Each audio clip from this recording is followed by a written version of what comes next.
Can changing what you eat actually help manage autoimmune conditions? Can pasture-raised meats be the key to healing?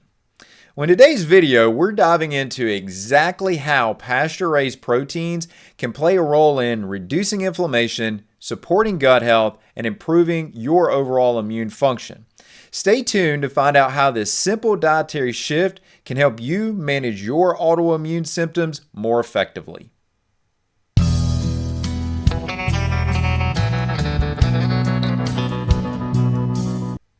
When it comes to managing autoimmune conditions, many people focus on medications or treatments, but one of the most powerful tools at our disposal is diet. Pasture-raised meats like grass-fed and finished beef, pastured chicken or turkey are a game changer for those looking to manage their autoimmune symptoms. Well, let's break down exactly what these meats are, why they're different, and how they can support your health. First, let's talk about what pasture-raised really means. This is a term that doesn't have a formal definition, and as a result of that, it gets thrown around and used very liberally. When you're looking to source food, especially if you're sourcing it from a local entity, you should do your due diligence and ask what pasture-raised means in the context of that individual or farm or ranch that you're sourcing from. And especially if you're buying products over the counter that have pasture-raised on the label, you should at a minimum as the consumer go to the website of that service or of that supplier and look and see, do they further define pasture-raised? Hang with me, I'm going to show you an example of this momentarily from a very popular vendor that looks as if they're using pasture-raised one way when in reality they're not. So let me just go a little further with this and say that ideally pasture-raised should mean that animals are raised in open range, in open fields. They have the ability to move around, the freedom to roam and to graze and select the forage that is ideal for them to be consuming at that time. It's quite frankly what nature intended animals and their normal life cycles to be. However, this is very different than what you get with conventionally raised animals, which are often confined to limited environments, oftentimes raised in houses where all the environment is controlled and the feed is controlled for them as well. They don't have the ability to self-select. It's just really an unnatural overall way for these animals to live. Now, why is this important, especially in the context of autoimmunity? Well, let's think about these animals for a moment. If these animals are living outside of their natural environment and they're being forced to consume things that are not ideal for them, one of the things that we now know about these animals is that they are metabolically challenged. This is what some of the newest literature shows about these animals, is that their overall metabolic profiles start to resemble similarities to what we think about when we have a metabolically challenged human. Now, why is that problematic? Well, inherently, you have less nutrient density in the meat. So when you look at a pen finished or a conventionally finished animal, it's going to have a lower nutrient density versus an animal that is a pasture raised that is going to have a more optimal nutrient density. Now, there's two things in relation to the autoimmune conversation that make this important. The first is that if you don't have a higher level of nutrient intake, there's a huge probability, a very high probability, that those nutrient deficiencies are contributing to dysregulation of the immune system. And that further allows the autoimmunity to progress. That's one problem. The second problem that we know is that autoimmunity is more likely to flare. Inflammation is going to flare more when we have a metabolic deficit. Human, animal, doesn't matter. And if you're consuming that meat from that animal that has some type of metabolic derangement, you're not getting the full array of nutrients that you could be getting as if you were comparing that to consuming an animal that's been pasture raised. Now that's what you should be getting in. Here's the other part of this, is that when you look at these animals, Animals that are raised in an optimal pasture-raised environment where regenerative practices are being used, where organic and sustainable are being used in a way where they actually mean something and they're creating productivity. And if you're not familiar with what I mean by that, just take a look at some of my other videos on the channel where I dive into these specific topics around those terms: regenerative, organic, sustainable. But the point is that when these practices are being used ideally, it's also about what is not in that final product. You're not going to find hormones, excess hormones, or outside sources of hormones in there, what we might call exogenous hormones. You're not going to be finding antibiotics in these animals or other chemicals in them. And as a result of that, you've got an overall cleaner source of meat. And since we know that for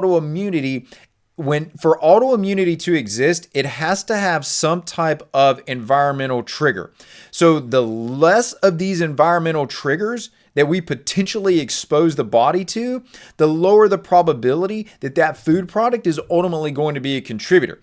This is why we see that when we look at some food sources, like let me use dairy as an example, that really draws clarity on this.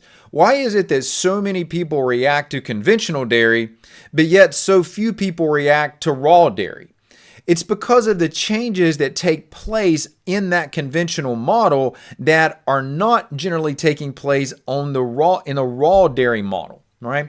And so there's definitely going to be a difference, and you have to look at, when we say pasture raised, you have to determine from whoever you're sourcing your food from exactly what pasture raised means. Now, let's look real quickly at an example before I continue on here. Let's take a look at ButcherBox and go to their sourcing page. If we come down the page and we look at their poultry information, right at the beginning here, you'll see free range organic, free range. Now, many people are going to look at that and immediately conflate that to mean that it's pasture raised. Well, notice here that they differentiate pasture raised, but they're giving you pasture raised in an heirloom bird. And many individuals won't recognize that these free range organics, these are not heirloom birds, and these are generally what you have been accustomed to consuming across the board for chicken, because it's a more moist, pleasant tasting bird compared to, in general, what you get with an heirloom bird. But here's what's important. If you go on down and look at these different certifications, one of the things that you'll notice about that free range is that it has what's called GAP 3 certified. Now, what does GAP 3 certified mean?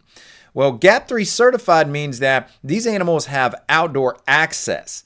Now, what does outdoor access mean? Right? That could mean a lot of things, but it doesn't mean pasture raised, because we see when you go on to category 4, GAP 4, it directly says pasture raised. So when you see in cases like this and you start to feel good about, well, I'm getting organic, it's grown on, or it's raised on pasture. No, it's not raised on pasture. So this is why I'm saying you need to do that little bit of due diligence and don't get caught up in these terms, because for someone dealing with autoimmunity, this could be the difference between you feeling better and you continuing to suffer from those flares related to autoimmunity. Now, let's talk about the importance of avoiding chemicals and toxins. One of the biggest issues with conventionally raised animals is the presence of chemicals and toxins. But I want to share with you 2 additional categories that may not immediately be on your radar. And these aren't things that you're going to see on labels either. So that's even more important. That's even raises the importance more so of why you need to ask these additional questions. Because again, these are all things that could flow downstream to exacerbate autoimmunity. So if we're looking at things like hormones and antibiotics and these types of chemicals, these are the obvious ones. But when you're consuming meat that has been raised on a pasture, but that pasture hasn't been managed in the most sustainable way, in the most regenerative way, and chemicals are applied to that pasture, this is a long pass-through process where now those chemicals, whether they're herbicides or pesticides, they get used on that pasture. Those are going into the meat, and then that is going to transfer into the human. And this is one of those things that you're not getting these massive exposures at any one given time. This is the slow, steady drip over time that makes it even that much more difficult to put your finger on what is the exact cause or how is my autoimmunity being exacerbated. When it comes to autoimmunity, you have to be very mindful about toxins and where those are coming in from the outside environment because, again, those are a trigger. There has to be some type of environmental factor for an autoimmune condition to initiate. Let me just put that into an example for you. In the world of celiac disease, where people react to gluten, gluten is the environmental trigger. But gluten is just one environmental trigger, and celiac disease is just one autoimmune condition of numerous named autoimmune conditions. So there's a long list of various environmental factors, and when you start looking at things like chemicals and these various toxins that don't have inherent roles in the body, they're going to exacerbate inflammation. They're going to create a challenge to the immune system, and they're ultimately going to create a loss of tolerance to your immune system, where the immune system begins to self-inflict damage on your body's own tissue. That's happening because of what's known as loss of tolerance, self-tolerance. Now, here's another component in this conversation around chemicals that you need to know about, and that's processing.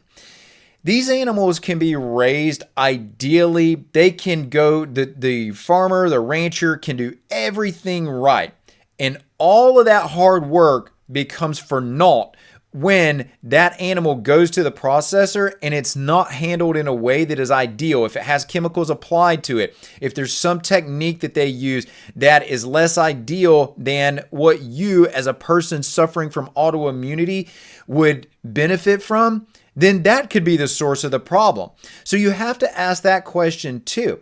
I'll just give you an example. For the small processing facility that we use, it's still a USDA processing facility. There's still a USDA inspector standing there through the entire processing of our birds. Same thing for our cattle. But let me stick to the bird example. When they are cleaning up, they're using hydrogen peroxide to do that. Hydrogen peroxide is produced within the human body. They're not using toxic chemicals or things that would create residues on the equipment. And again, these are things where you're not going to get that bolus, that huge immediate impact. It's not like you're getting a big intake of that chemical all at one time. But many times these chemicals get harbored in the body and they're not easily detoxed out and excreted from the body. So it's this slow total accumulation over time that may not seem like a problem with 1 or 2 incidents or even a month or 2 months or a year of incidents. But when you start factoring that in over years and a lifetime, then it becomes a problem. Then your immune system becomes challenged and you start layering that in with the nutrient deficiencies because you're consuming lower quality of meat. Pasture-raised becomes that much more important, but you have to go the additional mile and ask, how is this meat not just being raised, but how's this meat being processed? Now you may be asking yourself, are the nutritional benefits of pasture-raised meats really worth it? This is a great question. And in short, the answer is yes. And this is not an opinion-based question. Well over the last decade, probably actually going into the last 2 decades now, there's been a focus with grass-fed and finished meats around topics like higher omega-3 content, higher fat-soluble nutrients like vitamin A and D and K. And those are valid points. But you're not consuming, just to speak to the fats for a minute, you're not consuming grass-fed and finished beef just as a primary source of omega-3s. It's great that they have higher levels of omega-3s, but if that's the limit, if that's the only way that we're looking at these, then we're really limiting ourselves in seeing what the benefits are. I want to make you aware that in the last 2 to 3 years, there have been, at least that I know of, 3 studies that have been published that show a direct contrast between animals that are finished in a pen manner, or just to say that a different way, in a conventional manner, versus animals that are raised in a pasture setting. And what these studies clearly show, and these have been done by very very skilled and experienced researchers. There's a couple of these researchers that I've had a chance over the years to interact with, and that's not really relevant here. But what is relevant is that they are based out of, these guys that I know are based out of Utah State, and the level of research that they've done and the team that is doing these research, the depth at which they're looking at what is different between a pasture-raised animal and a pen-finished animal. What they're finding is that the nutrient profiles are substantially different in these animals.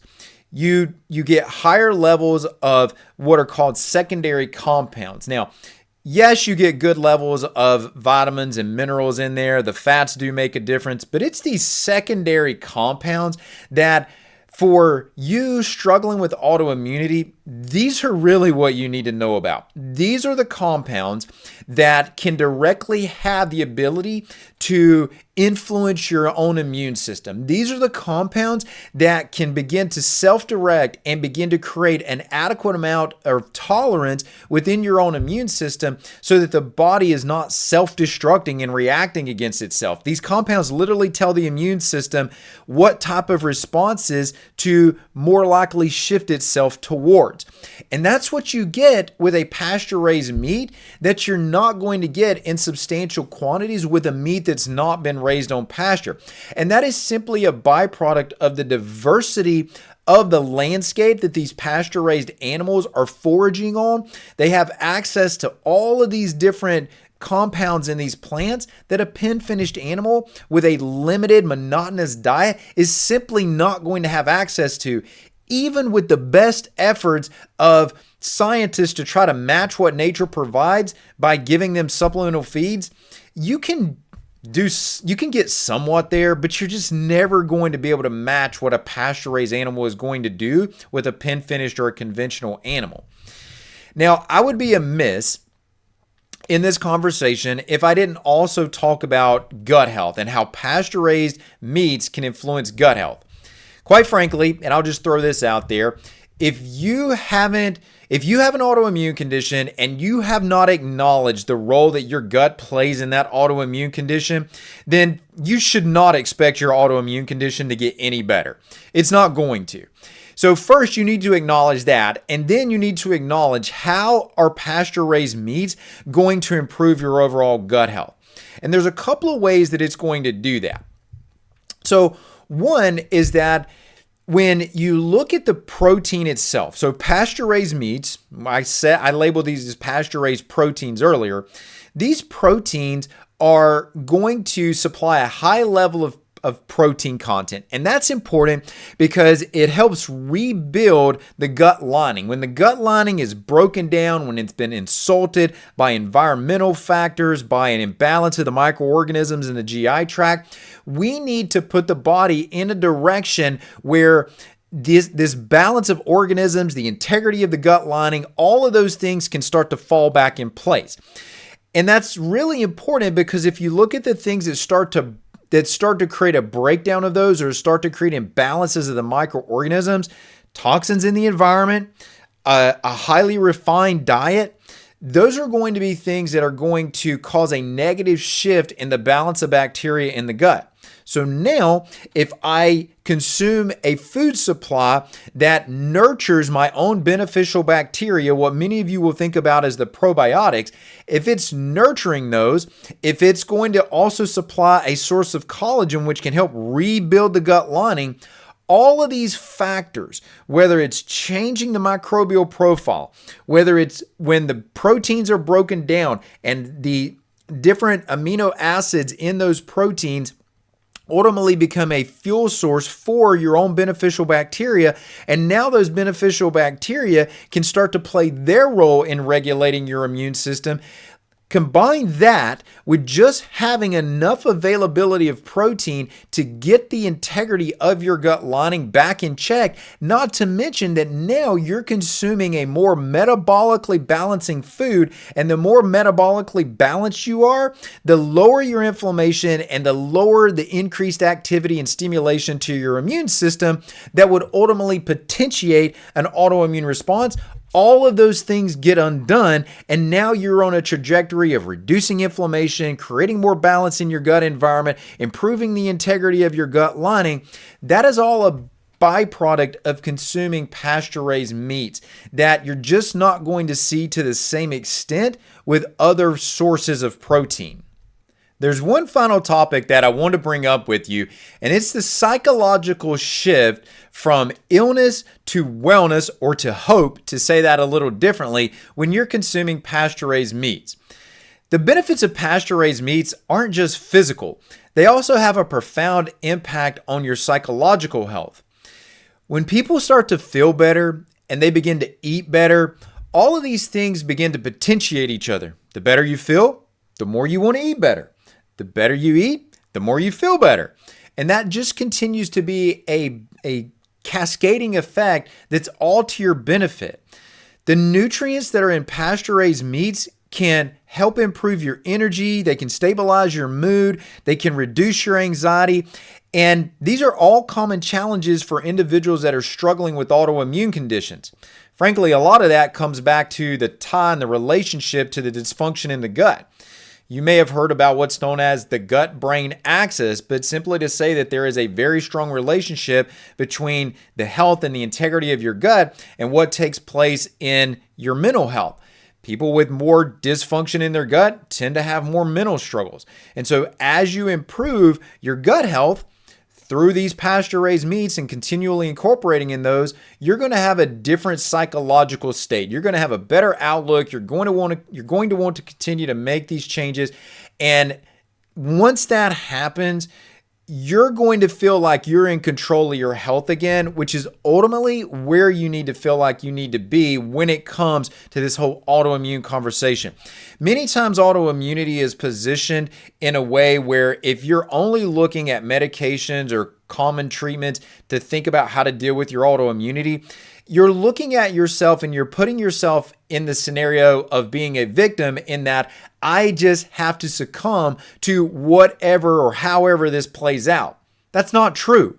You have the ability to control this. You just have to take the first action of choosing pasture-raised meats to be able to facilitate those changes in your life. So, can autoimmune healing with pasture-raised proteins really work? Yes, absolutely. Pasture-raised proteins can provide the essential nutrients that are going to help reduce inflammation, support gut health, and strengthen your immune system, ultimately allowing you better management of your autoimmune symptoms. If you're ready to take the next step and learn more about how to incorporate these proteins into your meals, check out the video on the screen right here and see what pasture-raised really looks like.